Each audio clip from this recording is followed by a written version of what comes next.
morning and thanks for joining us on the Monday edition of TVC Breakfast. We're glad to have you join us. You can watch us online. We're streaming live on YouTube. You can also connect with us on Twitter using the hashtag TVC Breakfast.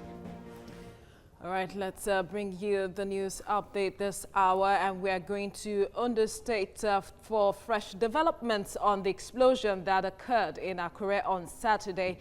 Joining us is the Ondo State Commissioner of Police, Undo ADIE. Good morning and thank you for joining us on TVC Breakfast. Quickly clarify, because there's been some conflicting reports with regards to what actually happened on Saturday. Some said it is meteoroids and some say that it was a vehicle conveying explosives that, exploded, that caused the incident that happened on Saturday. We need you to quickly clarify to us what happened.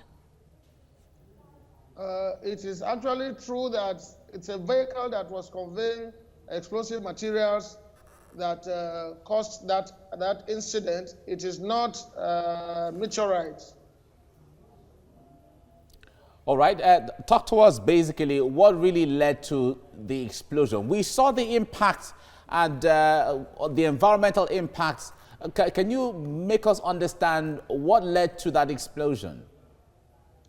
Actually, what I found out from our men who were escorting the truck is the fact that the truck developed a fault, ostensibly an electrical fault from the engine. And where they stopped at about 6:30 in the evening, following the explosives regulations, they needed to move out of that area to where there weren't habitation. And so they had to move from one part of the Akure, which is known as Shasha, along the highway heading to Owo.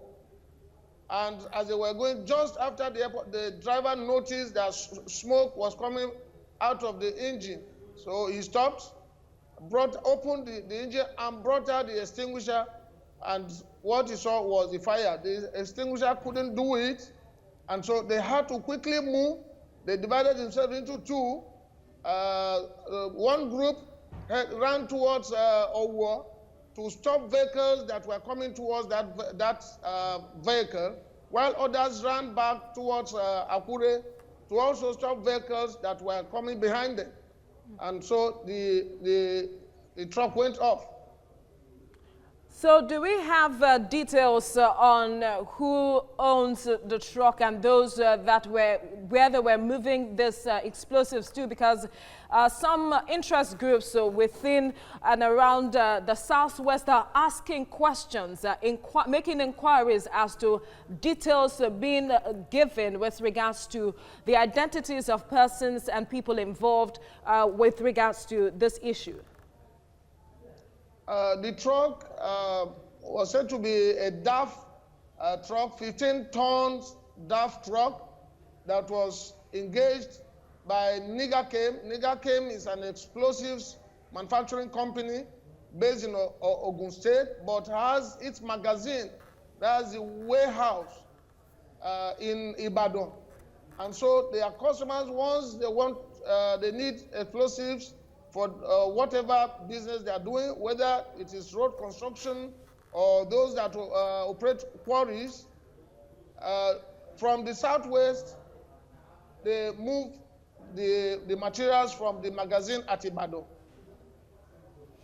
All right, before we let you go, can you let us know if there were casualties from this explosion, and for the houses that got damaged collaterally, can you make us understand what government is going to do about that? There were no fatalities, but there were some persons that sustained some injuries. Some, it was mere shock. Number 11, they were all evacuated to hospital. As at Saturday, 9 had been discharged, and only 2 are still on admission, including, of these 2, is the driver of that truck. All right, Commissioner of Police, Ondo State, ADIE, speaking with us. Thank you for your time on TVC Breakfast.